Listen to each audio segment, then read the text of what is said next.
קצת לקשר בין הידיים לבין המרכז גוף שלנו. מסתובבים מהמרכז.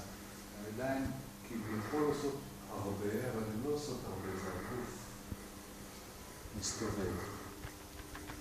שימו לב שהידיים הם ביחס למרכז שלכם, בסטרנום, במרכז הגוף. תסתובבו מהגוף, שבו אחורה. אתם לא יכולים יותר להסתובב מהגוף, ואני למשל כרגע לא יכול יותר. אז פה אני יוצר עם הידיים. אני יושב, עכשיו אני יכול עוד קצת, הזזתי עוד קצת. מסתובב ודוחף.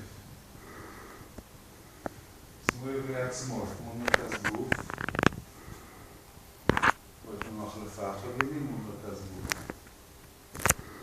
ושוב. אז יש רגעים שאנחנו ככה מאפשרים לזה לחמוק.